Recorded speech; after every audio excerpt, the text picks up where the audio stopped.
ಬಗ್ಗೆ ಮಾತಾಡೋದಕ್ಕೆ. ಮಹಾಜನಗಳೇ, ಇವತ್ತು ಗುರುಗಳು ನನ್ನ ಕೊಟ್ಟಿರ್ತಕ್ಕಂಥ ಅವಧಿ 1 ಗಂಟೆಗಳ ಕಾಲ ಮಾತಾಡೋದು. ವಿಜ್ಞಾನದ ಬಗ್ಗೆ ಮಾತಾಡಲಿಕ್ಕೆ ಕೊಟ್ಟಿದ್ದಾರೆ. ವಿಜ್ಞಾನ ಅಂದರೆ ಏನು? ನಾವು ತಕ್ಕಂಥ ನೆಲ ಕಂಡಾಗ ತಕ್ಕಂಥ ಆಗ ವಿಜ್ಞಾನ ನಮ್ಮ ಕಣ್ಣಿಗೆ ಬೀಳ್ತದೆ. ವಿಜ್ಞಾನದಿಂದ ನಾವು ವಿಜ್ಞಾನವು ನಮ್ಮ ಕಣ್ಣು ಬೀಳ್ತಕ್ಕಂಥ ಸಂದರ್ಭದಲ್ಲಿ ವಿಜ್ಞಾನ ನಮ್ಮ ಕಣ್ಣು ಮುಂದೆ ಸಂದರ್ಭಗಳನ್ನು ನಾವೆಲ್ಲವೂ ಅಂತಕ್ಕಂಥ ಸಂದರ್ಭಗಳಲ್ಲಿ ವಿಜ್ಞಾನ ಬಹಳ ಮುಕ್ತ ಆಗ್ತದೆ ಅಲ್ರಿ. ಏನು ನನ್ನ ಭಾಷಣ ಏನು ತಿಳಿತು ಅಂತ ಪೂರ್ವ 1 ತಾಸಿನಾಗ 1008 ಸಲ ವಿಜ್ಞಾನ ಅಂದನ್ರಿ. ಒಳಗಿಂದ ಏನು ಗೊತ್ತಾಗಲಿಲ್ಲ ಅಂದ. ಅವನು ಇದು ಬ್ಯಾಡ ತಡ್ರಿ ಇವನ ಬಗ್ಗೆ ಬಿಟ್ಬಿಟ್ರೆ ಅವನು ಕನ್ನಡ ನಾಡಿನ ಬಗ್ಗೆ ಮಾತಾಡ್ತೀನಿ ಅಂದರು. 20 ನಿಮಿಷ ಟೈಮ್ ಕೊಟ್ಟು ಗುರುಗಳು 10 ನಿಮಿಷ ಮತ್ತೆ ಎಕ್ಸ್ಟ್ರಾ ತಗೋ ಕನ್ನಡ ನಾಡಿನ ಬಗ್ಗೆ ನೋಡು. ಇವತ್ತು ನನಗೆ ಕೊಟ್ಟಿರ್ತಕ್ಕಂಥ ಮತ್ತೊಂದು ವಿಷಯ ಕನ್ನಡ ನಾಡು. ಕನ್ನಡ ನಾಡು ಬಗ್ಗೆ ನಾವು ಮಾತಾಡಂತ ಬಂದಾಗ ಎಷ್ಟು ಜನ ಕನ್ನಡ ನಾಡಿನ ಬಗ್ಗೆ ಮಾಡಿದ್ದಾರೆ. ಕನ್ನಡ ಅಡಿಮೆ ಸಂದರ್ಭದಲ್ಲಿ ಕೆಂಪುಗಳು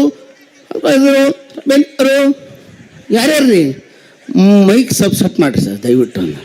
ಮೈಕ್ ಚಲೋ ಇದ್ರಿ, ಇಡೀ ಜಗತ್ತಿಗೆ ಕೇಳ್ತದೆ ಮೈಕ್. ಅವನೊಳಗೆ ಚಿಪ್ಪು ಖಾಲಿ ಐತಿ ಅದು. ಅವ ಹಿಂಗೆ ಕಟ್ ಮಾತಾಡ್ತಿರ್ತಾನ. ಇವನು ಬ್ಯಾಂಕ್ನಾಗ ಸಾಲ ತೊಗೊಂಡ್ಬಿಟ್ಟಾನ. ಬ್ಯಾಂಕ್ನವ್ರು ಫೋನ್ ಹಚ್ಚಿದ್ರು, ಅಲ್ರಿ ಸರ್ ಎಲ್ಲಿದ್ದೀರಿ? ಮನೆಯಾಗಿದ್ದೀನಿ ಸರ್. ಅಪ್ಪರ್ಗೆ ಆರಾಮಾಗಿದ್ರಿ? ನೀವು ಬ್ಯಾಂಕ್ನಾಗ ಲೋನ್ ತೊಗೊಂಡಿದ್ರಲ್ಲ? ಹೌದು ಸರ್. ಎಂಥ ಟೈಮಿಗೆ ಕೊಟ್ಟಿರಿ ಪುಣ್ಯಾತ್ಮ, ನೀವು ಒಳ್ಳೆ ಟೈಮಿಗೆ ಕೊಟ್ಟಿರಿ, ರಿಕವರಿ ಮಾಡಿ ಬಂದಿರಿ. ನಾ ಕೊಡ್ತೀನಿ ಸರ್, ಅದೇನು ತೊಂದರೆ ಇಲ್ಲ. ಯಾವಾಗ ಕೊಡ್ತೀರಿ? ಅದೇ ಮುಂದೆ ನೆಕ್ಸ್ಟ್ ಮಂತ್ ಕೊಟ್ಬಿಡ್ತೀನಿ ಸರ್. ನೆಟ್ವರ್ಕ್ ಪ್ರಾಬ್ಲಮ್ ಅದ, ಆಮೇಲೆ ಮಾಡಲಿ ಅಂತ. ಆಮೇಲೆ ಮಾಡು. ಹಲೋ ಸರ್, ಬ್ಯಾಂಕ್ ನೀವು ಲೋನ್ ತೊಗೊಂಡು? ಹೌದು ಸರ್. ಎಂಥ ಟೈಮಿಗೆ ಕೊಟ್ಟಿರಿ? ದೇವ್ರು ಕೊಟ್ಟಂಗೆ ಕೊಟ್ಟಿರಿ ಪುಣ್ಯಾತ್ಮ, ನಿಮ್ಮ ರೊಕ್ಕ ಮುನಿಸಿದ್ರೆ ದೇವ್ರು ಮೆಸ್ತಾನನ್ರಿ. ಮತ್ತು ಯಾವಾಗ ಸರ್ ರಿಕವರಿ? ಅದೇ ಮುಂದೆಲ್ಲ ಎಲ್ಲ ಕ್ಲಿಯರ್ ಮಾಡಿಬಿಡಮ್ಮ. ಕ್ಲಿಯರ್ ಮಾಡೋದ ಕೇಳ್ತದೆ ಡೇಟು. ಅದೇ ಮಾಡ್ತೀನಲ್ರಿ. ಇಟ್ಬಿಡ್ರಿ ಬೇಡ ಅವರು ಕೊಟ್ರಿ ಬಿಟ್ಬಿಡ್ರಿ ಅಂದ್ರು ಅವ್ರು ಬ್ಯಾಂಕ್ನವ್ರು. ಅವ್ರವರೇ ಮಾತಾಡೋಕೆ ಶುರು ಮಾಡಿಬಿಟ್ರು. ಅವನು ಮೊಬೈಲ್ನಾಗ ಫಿಕ್ಸ್ ಮಾಡಿಬಿಟ್ಟನ್ರಿ ಅಂದು ಲೋನ್ ಅಂದ್ರೆ ಸಾಕು ಕಟ್ಟಾಗಿ ಬಿಡ್ತದೆ ಮೊಬೈಲ್. ಅವನು ಏನು ಮಾಡ್ಯಾನ, ಬ್ಯಾಂಕಿಂಗ್ ನಂಬರ್ಲಿ ಮಾಡಿರಿ, ಬೇರೆ ನಂಬರ್ ಮಾಡಿರಿ. ಬೇರೆ ನಂಬರ್ ತೊಗೊಂಡ್ರು. ಅವ್ರ ಮನೆಗೆ ಮನಿ ಓಪನಿಂಗ್ ಇತ್ತು. ಆ ಅರ್ಚಕರು ಮೊಬೈಲ್ ತೊಗೊಂಡ್ರು. ಅರ್ಚಕರು, ಹಲೋ ಮನಿ ಓಪನಿಂಗ್ ಇತ್ತಲ್ಲ? ಹಾಂ ಹೌದು ರೀ, ಸಾಮಾನೆಲ್ಲ ಬರ್ಸಿದ್ದೀವಲ್ಲ ತಂದಿನ್ರಿ. ಅದು ಈಗ ಮಾತಾಡ್ತಾರೆ ನೋಡ್ರಿ. ಅಲ್ಲ ಬ್ಯಾಂಕ್ನ ಲೋನ್ ತೊಗೊಂಡಿದ್ರಲ್ರಿ? ಎಂಥ ಟೈಮಿಗೆ ಕೊಟ್ರಿ? ನಿಮ್ಮ ಲೋನ್ ಮುಣಿಸಿದ್ರೆ ದೇವ್ರ ಮೆಚ್ಚಾನ ನಮ್ಮನ್ನ. ಮತ್ತೆ ಯಾವಾಗ ಕೊಡ್ತೀರಿ? ಕೊಡ್ತಾಗಲ್ಲ ಎಲ್ಲ ತೊಗೊಂಡು ಹೋಗ್ಬಿಟ್ರು ಅಷ್ಟು. ಹಂಗೆ ಕಾರ್ಯಕ್ರಮ ನೋಡ್ರಿ, ನಾವು ಎಲ್ಲೆಲ್ಲಿ ಹೋದಲ್ಲೆಲ್ಲ ಒಂದೊಂದು ಕಾರ್ಯಕ್ರಮ ಆಗ್ತಿರ್ತಾವೆ ದಿನನಿತ್ಯ ಜೀವನಗಳಲ್ಲಿ. ನಾನು ಫಸ್ಟ್ ಟೈಮ್ ಮದುವೆ ಆದೆ. ಅಲ್ಲ ಮದುವೆನೇ ಫಸ್ಟ್ ಟೈಮ್ ಅಲ್ಲ. ಅದಾಗ 45 ವರ್ಷ ಆಗಿತ್ತು, ಯಾರೂ ಹುಡುಗಿ ಕೊಡ್ತಿದ್ದಿಲ್ಲ. ಆ ಟೆನ್ಷನ್ನೊಳಗೆ ನೋಡ್ರಿ, ನಾನು 4700 ಕಾರ್ಯಕ್ರಮ ಮಾಡೀನಿ. ಈ ಕಾರ್ಯಕ್ರಮಕ್ಕೆ ಇಷ್ಟು ಟೆನ್ಷನ್ ಇರೋದಿಲ್ಲ. ಯಾಕಂದ್ರೆ ಗುರುಗಳು ಒಂದು ಭಾಳ ಪವಿತ್ರವಾದ ವೇದಿಕೆ. ಇದ್ದ ಮನುಷ್ಯ ದೊಡ್ಡದು ಕಾಣದ ಸಿನಿಮಾದಲ್ಲಿ, ಇದ್ದ ಮನುಷ್ಯ ಸಣ್ಣದು ಕಾಣದ TV ಯಲ್ಲಿ, ಇದ್ದ ಮನುಷ್ಯ ಇದ್ದಂಗೆ ಕಾಣೋದು ಇಂಥ ಭವ್ಯವಾದ ಪವಿತ್ರವಾದ ವೇದಿಕೆಯಲ್ಲಿ. ಏನ್ರಿ, ನಾನು ಹೋಗಿ ಹುಡುಗಿ ಬಂದು ಕುಂತ ತಕ್ಷಣ ನಾನು ಕುಂತೆ. ಮಾತಾಡ್ಸಂದ್ಲು. ನಾನು ಟೆನ್ಷನ್ನಾಗ ಮಾತಾಡೋದು ಏನು ಮಾತಾಡ್ಸೋಕೆ ಗೊತ್ತಾಗಲಿಲ್ಲ. ಅಕ್ಕಾರ ಆರಾಮನ್ರಿ ಅಂದೆ. ಆರಾಮ ಬಾ ಅಣ್ಣ ಅಂದ್ಲು. ಏನು ಶಾಣೆಲೆ ನೀನು, ಹುಡುಗಿ ನೋಡೋಕೆ ಬಂದು ಅಕ್ಕಾರ ಆರಾಮ ಅಂತೇಳು. ಮತ್ತು ಏನು ಅನ್ಬೇಕು ಗೊತ್ತಾಗಲಿಲ್ಲ, ಟೆನ್ಷನ್ನಾಗ ಅಂದ್ಬಿಟ್ಟೆ.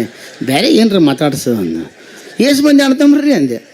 2 ಇದ್ರಿ, 3 ಒಬ್ಬರು ಸಿಕ್ಕನ್ರಿ ಅಂದ್ಲಕ್ಕೆ. ಹಂಗೆ ನಾನು ಕಾರ್ಯಕ್ರಮ ಮಾಡ್ತಿದ್ದಿಲ್ರಿ, ಅವಾಗ ಬಿಸ್ನೆಸ್ ಮಾಡ್ತಿದ್ದೆ. ಹಂಗೆ ಹಿಂಗೆ ಮದುವೆ ಆಯಿತು. ಮದುವೆ ಆದಮೇಲೆ ನಮ್ಮ ಮನೆ ಎದುರಿನ ಹುಡುಗ ಅವನು ಮದುವೆ ಆದ. ಅವರು ಒಂದು ವಿಚಿತ್ರ ಮಾಡಿಬಿಟ್ಟಿದ್ದವ. ಏನು ಮಾಡಿದ್ದಂದ್ರೆ ಕರೆಕ್ಟ್ 8 ಗಂಟೆಗೆ ಕುರ್ಚಿ ಹಾಕ್ತಿದ್ದ. 8 ಗಂಟೆ 5 ನಿಮಿಷಕ್ಕೆ ಹೆಂಡತಿ ಕರ್ಕೊಂಬಂದು ಕುಂದಿರ್ಸ್ತಿದ್ದ. 8 ಗಂಟೆ 10 ನಿಮಿಷಕ್ಕೆ ದೊಡ್ಡ ಪುಟ್ಟಿ ಹೂ ತಂದು ಹೆಂಡತಿ ಮೇಲೆ ಹಾಕ್ತಿದ್ದ. ಇದನ್ನು ನಮ್ಮ ಹೆಣ್ಮಕ್ಳು ನೋಡಿಬಿಟ್ರು. ನೀವು ಹಂಗೆ ಮಾಡಿರಿ ಅಂದರು. 2 ದಿವಸ ಟೈಮ್ ಕೊಡು ಅಂದೆ. 2 ದಿವಸ ಟೈಮ್ ಕೊಟ್ಟಮೇಲೆ ಅವನು ಹುಡುಕಾಡಿದೆ ಬಿಡಲಿಲ್ಲ. ನೀ ಅಂಥ ಮನುಷ್ಯ ಮರ, ನಮಗೆ ಎಷ್ಟು ಮಾನಸಿಕ ಮಾಡಿಟ್ಟಿ ನೀನು? ಯಾಕ್ರಿ ಏನಾಗೈತಿ? ನೀ 8 ಗಂಟೆಗೆ ಹೂ ತಂದು ಕುರ್ಚಿ ಹಾಕ್ತಿದ್ದಿ, 8 ಗಂಟೆಗೆ 5 ನಿಮಿಷಕ್ಕೆ ತಂದು ಹೆಂಡತಿ ಕುಂದಿರ್ಸ್ತಿದ್ದಿ, 8 ಗಂಟೆ 10 ನಿಮಿಷಕ್ಕೆ ದೊಡ್ಡ ಪುಟ್ಟಿ ಹೂ ತಂದು ಹಾಕ್ತಿಲ್ಲ. ಏನು ಕೆಲಸ ಮಾಡ್ತೀನಿ ನಾನು? ನಂದು ಹೂವಿನ ಅಂಗಡಿ ಆದ್ರಿ ಅಂದವ.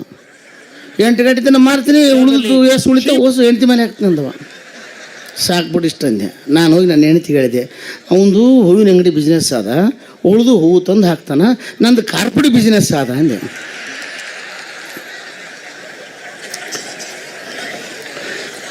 ಅವತ್ತಿಂದ ಅಂದರೆ ಫಸ್ಟ್ ಟೈಮ್ ಹೊಸ್ದಾಗಿ ಮದುವೆ ಆಗಿದ್ದೆ. ನಾನು ಹೆಂಡ್ತಿ ಹೇಳಿದೆ, ನಮ್ಮ ದೋಸ್ತರೆಲ್ಲ ಸೇರಿ ನಿಮ್ಮ ಮನೆಗೆ ಅಡುಗೆ ಮಾಡಿಸು ಅಂದರು. ನಮ್ಮ ಮನೆಗೆ ಅಡುಗೆ ಮಾಡಿಸ್ದೆ ಬೇಡ, ನೀವು ಎಲ್ಲೇ ಹೊರಗೆ ಕರ್ಕೊಂಡು ಹೋಗ್ತೀನಿ, ಇಲ್ಲ ಮನೆಗೆ ಮಾಡಿಸು. ನಾನು ಹೆಂಡ್ತಿಗೆ ಬಂದು ಕೇಳಿದೆ, ಏನು ಅಡುಗೆ ಮಾಡೋಕ್ಕೆ ಬರ್ತದೆ ನಿನಗೆ? ಹೊಸ್ದಾಗಿ ಮದುವೆ ಆಗಿದ್ದೆ. ಅನ್ನ ಸಾರು ಮಾಡ್ತೀನಿ ರೀ ಅಂದ್ಲು. ಮತ್ತು ಬಿಟ್ಟು ಬೇರೆ ಏನು ಮಾಡ್ತಿದ್ದೆ? ಸಾರು ಅನ್ನ ಮಾಡ್ತೀನಿ ಅಂದ್ಲು. ಬೇರೆ ಬೇರೆ ಅದಾವಲ್ಲ, ಮೊದ್ಲು ಯಾವ ಮಾಡ್ತಾರೆ ಅದೇ ಲೆಕ್ಕಕ್ಕೆ ಬರ್ತದೆ. ಚಿತ್ರಾನ್ನ ಒಂದೇ ಮಾಡಿಬಿಡು ಸಾಕು. ಚಿತ್ರಾನ್ನ ಮಾಡ್ತಿಲ್ಲ? ಮಾಡ್ತೇನೆ ರೀ. ಮಾಡಿದ್ಲು. ನಾನಿಂದೆ ಊಟಕ್ಕೆ 8-10 ಮಂದಿ ಕುಂತಿರ್ತೀವಲ್ಲ, ಬಂದ ತಕ್ಷಣ ಏನು ಮಾಡ್ಬೇಕು ನೀನು? ನಾನು ಹೋಳಿಗೆ ಸೀಕರಣೆ ತೊಗೊಂಬ ಅಂತೀನಿ, ದೊಡ್ಡ ಬೊಗೋಣಿ ಒಗೆದ್ಬಿಡು ಬಿತ್ತಂದು. ನಾನು ಅಂತೀನಿ ಬಿದ್ದಿದ್ದು ತರಂಗಿಲ್ಲ ನೋಡು, ಏನು ಉಳಿದೈತೆ ಅದನ್ನು ನೀಡ್ಬೇಕಂತೀನಿ. ಆಯಿತು, ಇಷ್ಟು ಐಡಿಯಾ ಮಾಡಿಬಿಡ್ತಂತೆ. ಬಂದು ಕುಂತೆ. ಅದೃಷ್ಟ ಅದು ಅದೃಷ್ಟ, ಅದು ಹೆಂಗಾರು ಬರ್ಬೋದು, ಹೆಂಗಾರು ಹೋಗ್ಬೋದು. ನಾ ಹೋಗಿ ಕುಂತೆ, ಹೋಳಿಗೆ ಸೀಕರಣೆ ತೊಗೊಂಬ ಅಂದೆ. ಒಂದು ಪುಟ್ಟಿ ಡಬ್ಬನ್ನು ಒಗೆದ್ಬಿಟ್ಲು. ಏನಾಯ್ತು ಒಂದು ಸತ್ಯನಾಶ ಆಗಿಬಿಡ್ತೀನಿ ಅಂದ್ಲು. ಯಾಕೆ? ಚಿತ್ರಾನ್ನಲ್ಲೇ ಬಿದ್ದುಬಿಟ್ಟದ್ರಿ ಅಂದ್ಲು.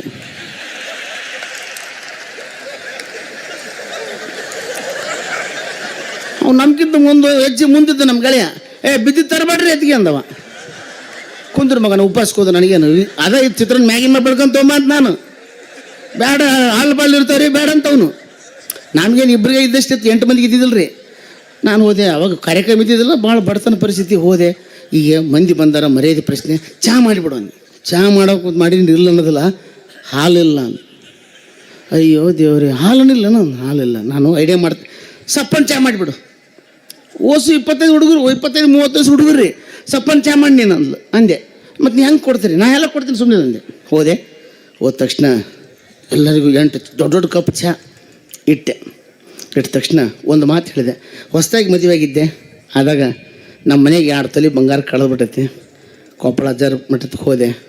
ಗುರುಗಳ ಹೊಸದಾಗಿ ಮದುವೆ ಆಗಿನ್ರಿ, 2 ತೊಲೆ ಬಂಗಾರ ಕಳೆದ್ಬಿಟ್ಟೈತ್ರಿ ಮನೆಗೆ ಅಂದೆ.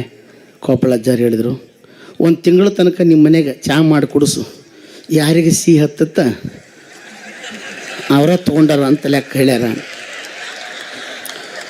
ಓಸು ಕುಡಿತವ, ಏನು ಸಿಹಿ ಹಾಕಿರಿ. ಅಟ್ಟಾಗ ಒಬ್ಬ 30 ವರ್ಷ ಹುಡುಗ ಬಂದು ನಾನು ಹೆಣ್ತಿಗೆ ಹೇಳಿದೆ, ಅತ್ತಿಗೆಮ್ಮ ಇಷ್ಟು ಸಕ್ಕರೆ ಹಾಕಿದ್ರೆ ಶುಗರ್ ಪೇಷಂಟ್ ಹೆಂಗೆ ಕುಡಿಬೇಕ್ರಿ ಅಂದವ. ಅವ್ನು ನಮ್ಗಿಂತ ಒಂದು ಹೆಜ್ಜೆ ಮುಂದೆ ಹೋಗಿದ್ದವ. ನೋಡಿರಿ, ಈಗ 28 ನನಗೆ ಭಾಳ ಸಂತೋಷ. ಈ 25ನೇ ಸಾರಿ ನನಗೆ ಈ ವೇದಿಕೆ ಸಿಗ್ತಾ ಇರೋದು. ಗುರುಗಳ ಶ್ರೀಗಳ ಅಖಂಡ ಆಶೀರ್ವಾದ ನಮ್ಮ ಮೇಲೆ ಇರಲಿ ಅಂತ ಬೇಡಿ. ನೋಡಿರಿ, ಅದಕ್ಕೆ ಅಂದೆ, ಒಬ್ರಿಗೆ ಎಲ್ಲರೂ ಮಾತಾಡ್ತಾ ಫೇಮಸ್ ಆಗ್ಬೇಕಂದ್ರೆ ಈಗೇನು ಎಷ್ಟು ಮೀಡಿಯಾಗಳದಾವೆ, ಎಷ್ಟು ಇದಾವ. 25 ವರ್ಷ ಆದರೂ ಇನ್ನೂ ನಾವು ಅಷ್ಟು ಬೆಳೆದಿಲ್ಲ. ರಾತ್ರಿ ಬೆಳೆದು ಬಿಡ್ತಾರೆ ಒಬ್ಬೊಬ್ರು. ಏನು ಹಾಡು ಹೆಂಗಾರ ಹಾಡ್ರಿ ನೀವು, ಹೂವಿನ ಬಾಣದಂತೆ ಯಾರಿಗೂ ಕಾಣದಂತೆ, ಲಾಸ್ಟ್ಗೆ ಇಡೀ ಕರ್ನಾಟಕ ಎಲ್ಲ ಹೂ ಅಂದ್ಬಿಟ್ಲ ಹೆಮ್ಮ. ಹಂಗ ಇಂಥ ಈ ಒಂದು ಇದರಲ್ಲಿ ಭಾಷಣ ಒಂದು ಸ್ಪರ್ಧೆ ಇದ್ದಾಗ ಒಬ್ಬ ಮನುಷ್ಯ ಭಾಷಣ ಮಾಡ್ಲಿಕ್ಕೆ ಶುರು ಮಾಡಿದ. ಏನು ಭಾಷಣ ಅಂದರೆ, ವೇದಿಕೆ ಉದ್ದೇಶಿಸಿ ಭಾಷಣ ಮಾಡಿರಿ ಅಂದರು. ವೇದಿಕೆ ಉದ್ದೇಶಿಸಿ ಭಾಷಣ ಮಾಡ್ಲಿಕ್ಕೆ ಶುರು ಮಾಡಿದ.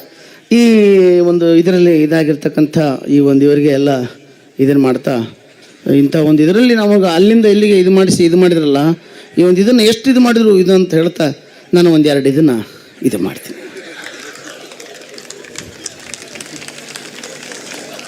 ಜೋರಾದ ಚಪ್ಪಾಳೆಯೊಂದಿಗೆ ಧನ್ಯವಾದಗಳನ್ನು ಹೇಳ್ತಾ, ಪರಮ ಪೂಜ್ಯ ಶಿವಯೋಗೀಶ್ವರ ಮಹಾಸ್ವಾಮಿಗಳು ಗುರು